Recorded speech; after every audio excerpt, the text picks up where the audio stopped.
Good morning students. आज हम लोग नया टॉपिक स्टार्ट करेंगे, संवेग संरक्षण नियम की निश्चयता। तो पहले तो हमें ये पता होना चाहिए कि संवेग संरक्षण का नियम क्या है। तो ये हमने पढ़ा हुआ है कि न्यूटन का जो सेकंड लॉ ऑफ मोशन है, गति का द्वितीय नियम है, उसके अनुसार संवेग में परिवर्तन की दर आरोपित बल के बराबर होती है। या मैथमेटिकली लिखें तो F इक्वल्स टू dp/dt, जहां पर P का मतलब है मोमेंटम, जो कि द्रव्यमान और वेग का गुणनफल होता है। पिंड का द्रव्यमान और उसको उसके वेग से गुणा कर दिया जाए तो हमें संवेग प्राप्त होता है। और F है वो जो बाह्य बल लग रहा है किसी पिंड पर। अब यदि बाह्य बल कार्य नहीं कर रहा, पिंड पर कोई बल नहीं लग रहा है, तो इसका मतलब हुआ कि F इक्वल्स टू 0 है, तो dp/dt है वो भी 0 होना चाहिए। इसका मतलब हुआ कि जो d/dt यानी समय के साथ परिवर्तन की दर p की 0 है, यानी p एक कांस्टेंट होना चाहिए। तो p का मान यानी नियत या संरक्षित रहना चाहिए। तो अगर बाह्य बल कार्य नहीं कर रहा है, बाह्य बल अनुपस्थित है, तो पिंड का संवेग संरक्षित रहता है। यही संवेग संरक्षण का नियम है कि बाह्य बल की अनुपस्थिति में पिंड का संवेग, जो कि द्रव्यमान और वेग का गुणनफल है, वो संरक्षित राशि होगी। अब निश्चयता। तो निश्चयता का अर्थ क्या है? निश्चयता वर्ड का मतलब ही है कि इनवेरिएंट रहे वो राशि इस बात पर निर्भर ना करे कि हमने कौन सा कोऑर्डिनेट सिस्टम चूज किया है। सभी निर्देश तंत्रों में उसका स्वरूप है वो एक समान होना चाहिए। तो संवेग संरक्षण नियम की निश्चयता का मतलब है कि संवेग संरक्षण का जो नियम है उसका रूप सभी जड़त्वीय निर्देश तंत्रों में एक समान होना चाहिए।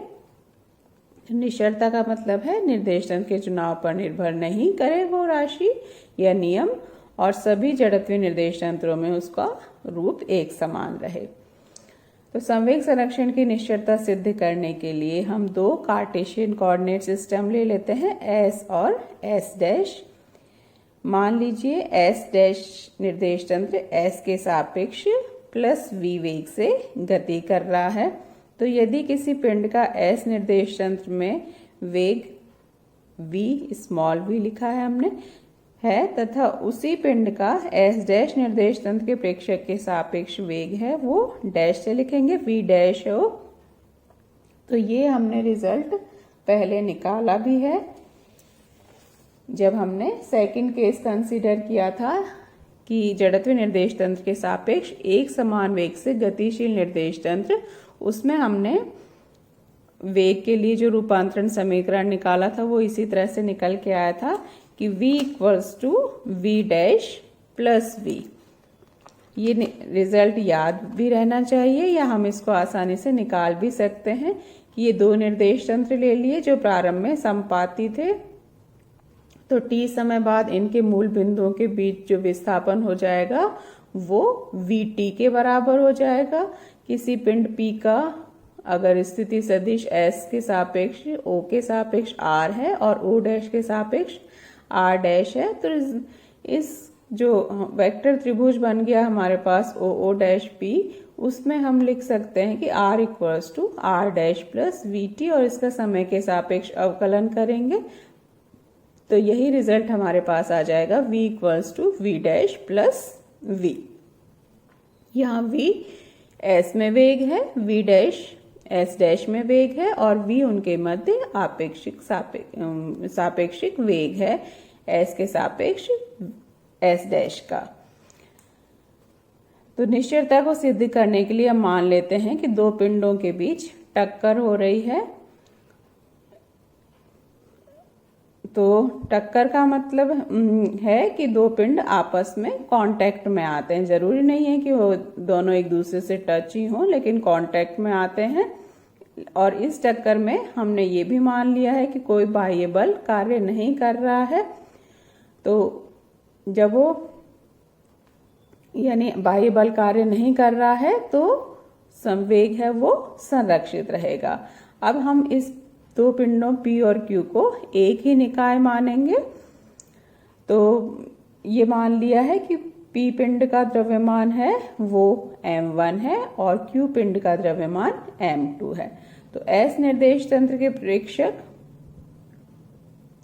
O के सापेक्ष मान लीजिए P जो कि m1 द्रव्यमान का पिंड है उसका टक्कर के पूर्व वेग है वो u1 है और Q पिंड का जो कि m2 द्रव्यमान का है उसका टक्कर के पूर्व वेग हमने u2 मान लिया है S निर्देश तंत्र में।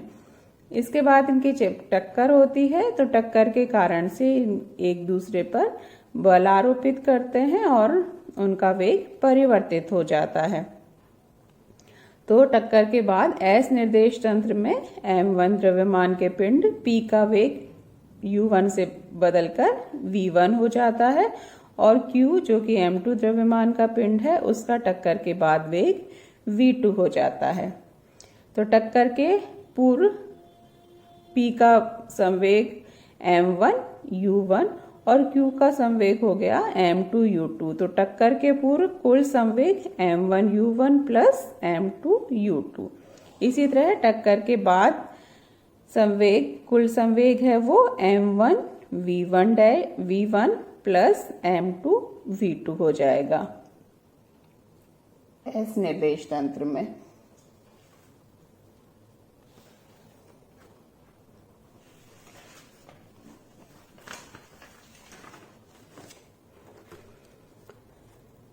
तो एक निर्देश तंत्र में हम मान लेते हैं कि वो संवेग संरक्षण का नियम सत्य रहता है, निश्चय रहता है। तो S निर्देश तंत्र में हमने मान लीजिए कि संवेग संरक्षण का नियम वैध है। तो इस नियम के अनुसार टक्कर के पूर्व जो कि बाह्य बल कार्य नहीं कर रहा है इसलिए टक्कर के पूर्व कुल संवेग टक्कर के पश्चात के कुल संवेग के बराबर होगा या m1 u1 plus m2 u2 equals to m1 v1 plus m2 u2।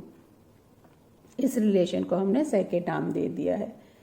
तो S में हमने मान लिया कि ये संवेग संरक्षण का नियम है, ये वैध है या सत्य है। अब हम इसकी वैधता की S डैश निर्देश तंत्र में जांच करेंगे कि उस निर्देश तंत्र में भी ये नियम सत्य रहता है या नहीं। तो दूसरा जो निर्देश तंत्र S डैश है उसमें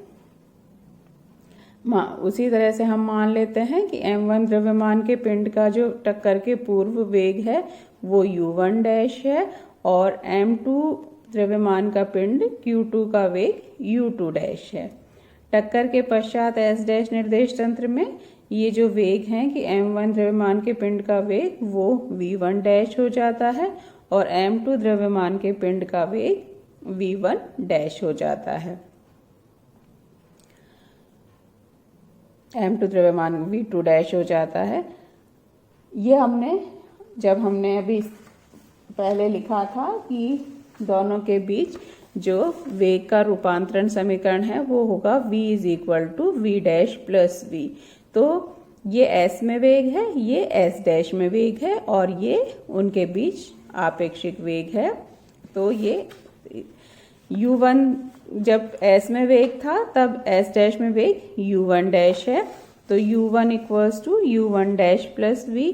इसी तरह u2 equals to u2 dash plus v, v1 equals to v1 dash plus v और v2 is equals to v2 dash plus v। ये चारों वेगों के लिए रूपांतरण समीकरण होंगे। टक्कर के पूर्व है ये वेग टक्कर के पश्चात हैं। तो इस रिलेशन को हमने थर्ड रिलेशन का नाम दे दिया है।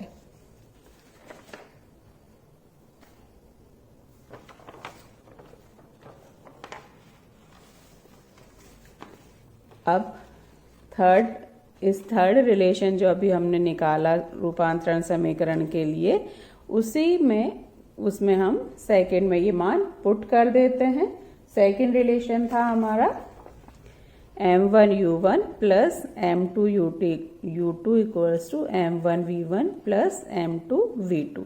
इस रिलेशन में ये जो हमने u1 u2 v1 v2 के s डैश में वेग के साथ रूपांतरण समीकरण लिखे हैं वो वैल्यूज पुट कर देते हैं।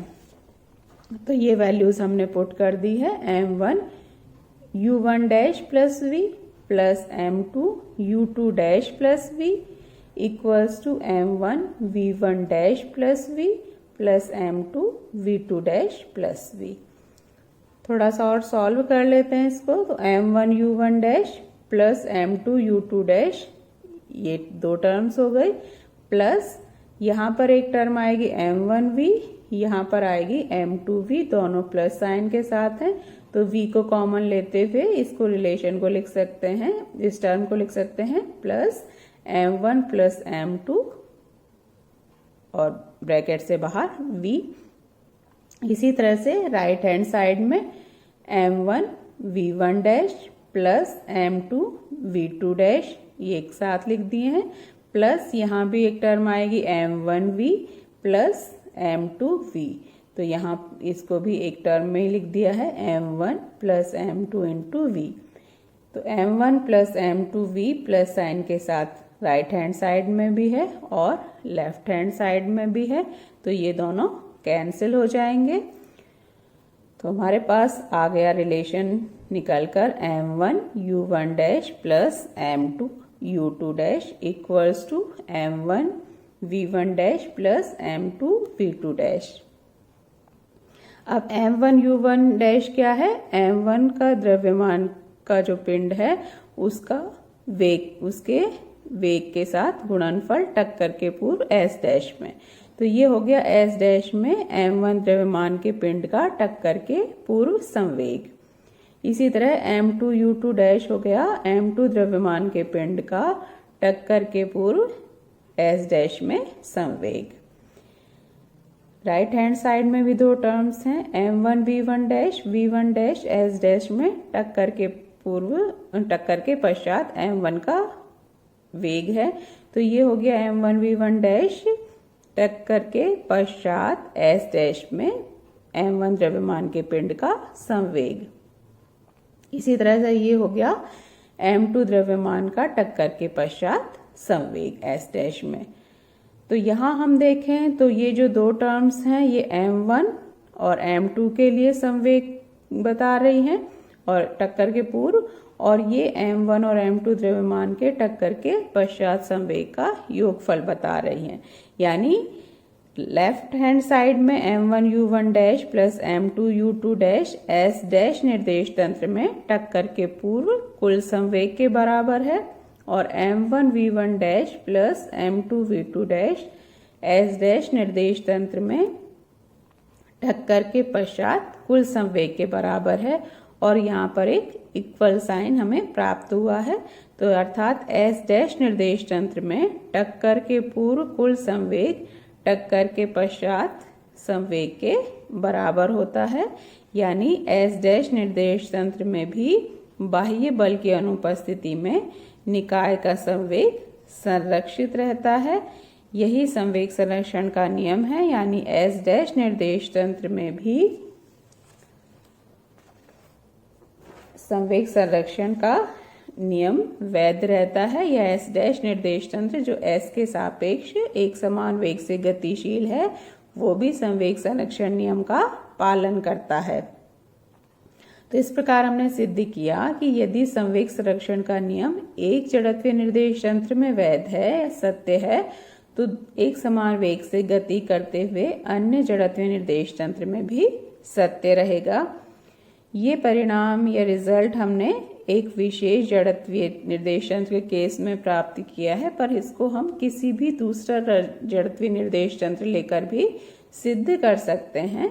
तो इससे सिद्ध होता है कि संवेग संरक्षण का नियम सभी जड़त्वीय निर्देश तंत्रों में वैध रहता है, या इससे संवेग संरक्षण नियम की निश्चयता या इनवेरियंस प्रूव होती है, सिद्ध होती है।